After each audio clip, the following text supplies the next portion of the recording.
गुजारिश तो सुन लेना, बेपरकी और प्रिजम्पशन पे अजम्पशन पे सर गुजारिश तो सुन लेना। अब ताजिर है बेचारे, ऐसे तो नहीं कह रहे सर। ताजिर अब आप ताजिर तो कह रहा कराची जो चला रहे हैं, जो आप उनकी सुनेंगे नहीं, क्या जमात ही नहीं, आप बदल देंगे सर। एमकेएम आपकी नजर में कोई जमात जो मर्जी हो जाए, गवर्नर राज नहीं लग सकते 2023 सर। चले अब डिस्कशन तो हो रही है ना, दबाव तो है। पीपल्स पार्टी फिर खामोश है, पीपल्स पार्टी को तो टेंशन ही नहीं होनी चाहिए।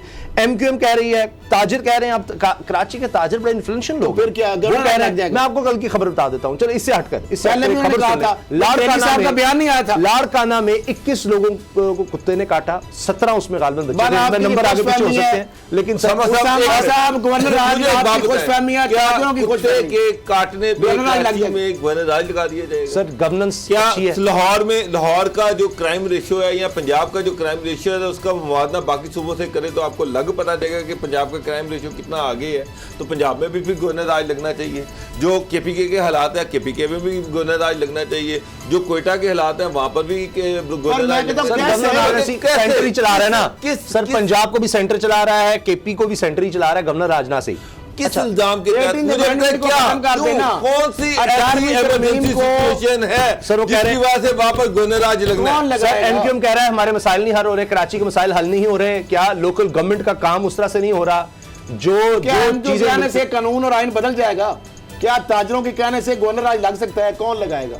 मुल्क के अंदर आइन और कानून है ना, उसकी पासदारी है, 18th अमेंडमेंट है। वो तो पीपल्स पार्टी थोड़ी सी बात, आप अपने आइलैंड जो है उनको वो ले नहीं सकते, आप अपने वहां पे मनसूबे कर नहीं सकते। आपने जो पैकेज का 1100 अरब का ऐलान किया हुकूमत फाकी ने, इसलिए नहीं इम्प्लीमेंट हो सका। के इलेक्ट्रिक जो है बिजली महंगी की जा रही है, के इलेक्ट्रिक के इश्यूज सुन लेना, वहां पे हो रही है।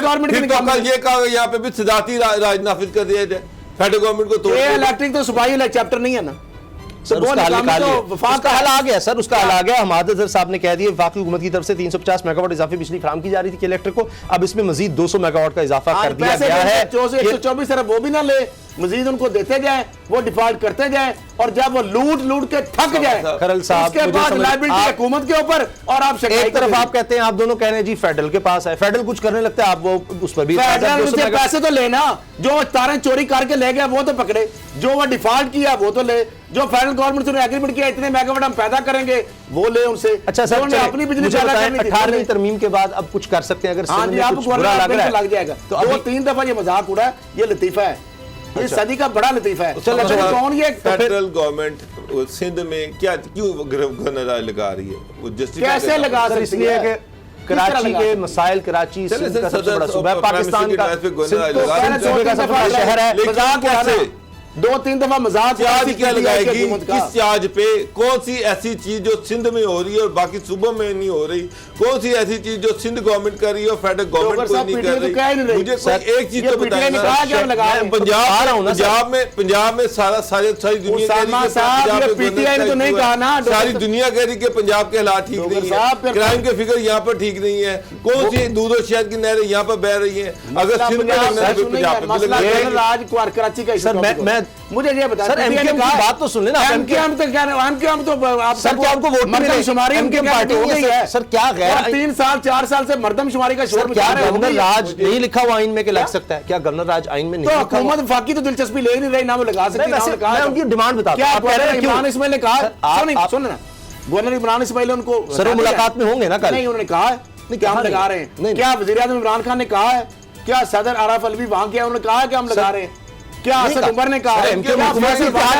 बजट आने वाला है, वो प्रेशर डाल रही है। प्रेशर उनके कहने पे कौन? सर वो कह रहे हैं शहरी मसाइल हल नहीं हो रहे हमारे कराची के, ठीक है जी, लोग परेशान हैं और हमने बड़ी कोशिश कर ली कि पीपल्स पार्टी को समझा सके। 13 साल उसकी हुकूमत को हो गए, उनके मसाइल क्या कराची के मसाइल हल हो गए? या तो आप मुझे कह रहे हैं आइडियल हो गए, नहीं, ये नहीं कह रहा लेकिन कोई हल, वो अपना प्रेशर डाल दें। अब ताजिर जो है क्या वो किसी पार्टी के जो कह रहे हैं कि जनाब वो कौन सी पार्टी के? ताजिर पिछले साल भी उन्होंने। अच्छा मैं बता, अच्छा सुन ले, गवर्नर सिंध की ख्वाहिश हो सकती है कि सारी एग्जीक्यूटिव पावर उनके पास आ जाएगी। उनकी ख्वाहिश जो है, उनकी ख्वाहिश अच्छा मैं लेकिन गवर्नर आज लग नहीं चले सर, ये तो अगर लग गया तो वो सर 2 घंटे में कोर्ट से उड़ अच्छा जाएगा। चले, ये आपने मैं तो आपको बड़ा बताता क्रॉस लगा दिया, लेकिन अब सुन लें, ताजरों की जान से गवर्नर राज लगाने की तजवीज़ भी दी जाएगी। पुलिस और इंतजाम की ताजरों से रिश्वत, कारोबार सील, गिरफ्तारियों का मामला उठेगा। जाली डोमिसाइल, बैड गवर्नेंस, मर्दशुमारी, कोटा सिस्टम, बंदरबान कर रहे हैं जो कभी हो ही नहीं सकती। तहफुजात हैं जी इस पे तरीके अच्छा, मुझे एक बात बताएं, आपने ये जो बातें की हैं, ये जितनी बातें की, क्या ये पंजाब में नहीं है? सर हैं तभी यहाँ भी गवर्नर राज लगना चाहिए। जो यहाँ भी वहाँ पे लग रहा है, गवर्नर राज लगा वहाँ पे लग रहा है, गवर्नर राज लगा देंगे। मैं कहता हूँ उधर लग ही नहीं सकता। सर, इधर कोई डिमांड नहीं है। इससे कानून और आइन जो पाकिस्तान के इस वक्त जो कानून है या आइन है या जो कॉन्स्टिट्यूशन है हमारा, जो 18th अमेंडमेंट है, उसके होते हुए आप किसी सूबे में गवर्नर राज, आप अपने फंड खर्च नहीं कर सकते, आप अपने आइलैंड पे काम नहीं कर सकते, यही तो शोभ, आप नालों की सफाई नहीं कर तहरीक सकते। इंसाफ और एमक्यूएम के दरमियान तहरीक मुआहिदा हुआ था, इसकी भी कल बात करनी है। एमक्यूएम वो 1100 अरब का काली हाथ तो नहीं आएगी ना, उसामा काली साहब, हाथ तो नहीं सर वक्त आएगा ना। 1100 अरब के पैकेज अनाउंसमेंट मैं तो नहीं की थी, नहीं सारे बुजरा ने की हमने थी, नहीं की इमरान थी, खान सर। साहब ने की थी, पीटीआई ने की थी। पहले एमक्यूएम वो 1100 अरब तो उनसे ले ले। अच्छा एमक्यूएम फिर अगला साल आ गया, पिछला सर, महीना तो खत्म हो फिर गया, इस मुलाकात का अगला मकसद क्या साल आ गया कि आप 2200 अरब दे रही है हुकूमत ठीक है। पाकिस्तान। चलिए बाबर साहब बता दें फिर एमक्यूएम की इस मुलाकात का मकसद क्या है? अगर कुछ भी नहीं होना, ड्रामा। अब वो कहते हैं जी ये नशीस्तन प्रकाश ताजर के अलावा कहते हैं, कुछ भी नहीं। ताजरों ने गवर्नर राज लगाने का मुतालबा करते हुए पहले भी कहा था जुल्म की इंतहा हो रही है। वज़ीर आला सिंध को ताजरों की मिसाल के हवाले से दर्जनों खुतूत किए लिखे, लेकिन कोई जवाब नहीं मिला। 2500 खतूत भी लिख लें, गवर्नर राज नहीं सर लगेगा। एमक्यूएम खाली आता है, सारे ताजर भी कहेंगे बाबर साहब आपका ख्याल एमक्यूएम खाली आता है कि ये जो वक्त जा रहा है? जो वो मुतालबात जो वफाकी हुकूमत से ताल्लुक़ रखते हैं, वो इमरान खान उनसे सुनेंगे और उनको कोई उनकी यकीन दहानी कराएंगे। इतना ही उनके बस में है, इतना ही उनके इख्तियार में, इससे आगे इमरान खान के इख्तियार में कुछ नहीं है। वो सिर्फ यही है कि वो बिजली का इशू हो, वो गैस का इशू हो, वो पानी का इशू हो, या फेडरल गवर्नमेंट के फंड्स हों, वहाँ तक तो वो उनकी मदद कर सकते हैं। बाकी जो सारे इश्यूज हैं वो हैं सिंध गवर्नमेंट के, और सिंध गवर्नमेंट के जो इश्यूज हैं उसमें प्राइम मिनिस्टर कुछ नहीं कर सकते। जहाँ तक गवर्नर राज लगाना कोई खालाजी का वाड़ा, कोई इतना आसान काम है कि जी मेरा दिल किया और गवर्नर राज लगा दिया, मैंने उठ के जाके कहा जी गवर्नर राज लगा दिया, गवर्नर राज लगा दिया।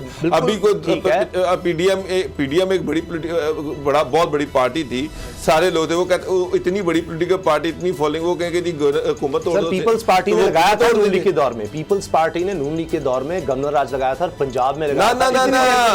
ना वो फैक्ट सुन ले, गवर्नर राज नहीं लगाया था, शहबाज शरीफ डिस्क्वालीफाई हो गए थे एज चीफ मिनिस्टर, क्राइसिस पैदा हो गया, वो डिस्क्वालीफाई हो गए थे। वो एक ही सीट पे 2 सीटों पे जीते और उन्होंने इस्तीफा नहीं दिया। एक टाइम में 2 सीटें जो बंदा रखता है वो इलेक्शन कमीशन उसका नोटिफिकेशन सस्पेंड कर देता है, तो उनके दोनों नोटिफिकेशन सस्पेंड हो गए।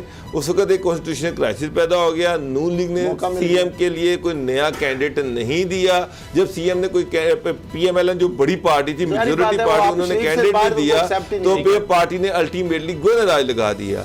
फिर सुप्रीम कोर्ट ने जब शहबाज शरीफ की रुकनीत रिस्टोर की तो गवर्नर राज उठ गया। तो वो ये लगा तो किसी पार्टी राज लगा तो नहीं, लेकिन नून लीग की इमाम से, क्योंकि सरीमा से सारा सर एहतजाज हुआ था, ना करे। मैंने खुद देखा है सड़कों पे, के अलावा उस वक्त किसी को पुलिस ने ब्यूरोक्रेसी ने काम छोड़ दिया था। उन्होंने कहा जी शहबाज शरीफ होगा तो हम काम करेंगे। साहब शहबाज शरीफ के अलावा, शरीफ फैमिली जो है ना, नवाज शहबाज के अलावा किसी को सीएम एक्सेप्ट नहीं करती।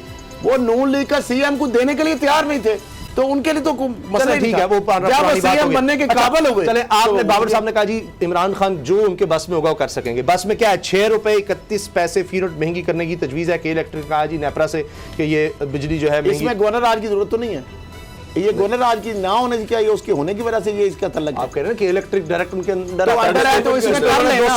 200 गवर्नर राज लगाने की 200 मेगावाट मजीद बिजली दे दी इलेक्ट्रिक को। अब ये 6 रुपए वो कह रहे हैं, तो ये तो गवर्नर राज के बगैर सब कुछ हो रही है चीजें। आप मुझे बताएं, तो लॉ एंड ऑर्डर जो प्रोविंशियल मैटर है उसके साथ होनी, पीएमएलएन पहुंच गए जी। किसी सूरत हम ये नहीं होने देंगे इलेक्शन रिफॉर्म्स की बात हो या ये इलेक्ट्रॉनिक वोटिंग की, ये सवाल ही पैदा नहीं होता। क्यों, इस बारे में ब्रेक के बाद बात करते हैं।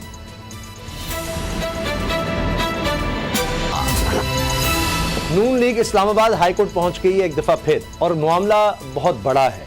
मामला है बैरून मुल्क मुकीम पाकिस्तानियों को वोटिंग का हक देने का। एक सदारती ऑर्डिनेंस नून लीग ने कहा जी ये जारी कर दिया गया, और एक सफ़ाती यानी एक सफ़त मुश्तमिल ये ऑर्डिनेंस था जिसके तहत बैरून मुल्क मुकीम पाकिस्तानियों को वोटिंग का हक दे दिया गया, और इलेक्ट्रॉनिक वोटिंग भी इसमें आ गई। इसमें दिलचस्प बात एक और भी है, आपको याद होगा कि इलेक्शन कमीशन ने भी तलत हुसैन साहब की एक ट्वीट जो है ना उसको रीट्वीट कर दिया था, जिसमें वो एतराज़ उठा रहे थे कि ये इलेक्ट्रॉनिक वोटिंग मशीन का। फवाद चौधरी कहते हैं जी हम डेमो देने को तैयार हैं, आकर देख लें। वो कहते हैं जी ये तो धांधली का नया होगा, ये उसी तरह पता नहीं बैठ जाएगा सारा सिस्टम, पता नहीं क्या क्या हो जाएगा। अब ये बाकायदा हाई कोर्ट में चले गए हैं, लेकिन इससे नून लीग को बहुत बड़ा झटका लग सकता है। उसकी वजह यह है कि 90 लाख कमोबेश 90 लाख पाकिस्तानी मुल्क से बाहर रहते हैं और उनके ख़ानदान भी यहाँ पर हैं। तो लिहाजा ये शायद बहुत से लोग ये कह रहे हैं कि चूंकि वहाँ पर फॉलोइंग तहरीक इंसाफ की ज़्यादा है, ये तो हर कोई मानता है। बाबा डोगर साहब, ये फैक्टर आपको नजर आता है, ये जेन्युइन इनको लगता है कि जनाब इससे धांधली होगी? इंडिया में जो ओवरसीज हैं उनको वोटिंग का राइट है, लेकिन एक शर्त है कि वो वोट इंडिया में आके डालेंगे, बाहर वोट नहीं डालेंगे। मैं कनाडा में रहता हूँ, तो मेरा वोट बन जाता है, मैं वोट कास्ट कैसे करूँगा? मेरा एक सवाल है, किस तरह से? इलेक्ट्रॉनिक मशीन भी वहाँ पे एम्बेसी में लग गई, तो मेरा कैंडिडेट होते हैं ना, किस कैंडिडेट को, कि मुझे क्या पता मेरे कौन से कैंडिडेट हैं, किस कैंडिडेट को, क्या ओवरसीज फिर कैंडिडेट भी होंगे कि ये ओवरसीज? अच्छा सवाल है, मेरा ख्याल है डुअल नेशनल होते हैं, डुअल नेशनल जिस इलाके का है, गुजरात को तो पता है ना कि वहाँ पे कौन से लोग कॉन्टेस्ट कर रहे हैं, उसका पाकिस्तान का ज़रा डुअल नेशनल का एड्रेस तो पाकिस्तान होगा, ऑप्शन वहाँ पे आ जाएगी, किसी एनए को दबाएगा, पीपी को दबाएगा, वहाँ किसी सूबाई असेंबली के हल्के को एनए को, वहाँ पे उम्मीदवारों को लिस्ट आ जाएगी, जिसको वो टिक करना चाहेगा टिक कर सकता है, उसमें तो मसला ही नहीं।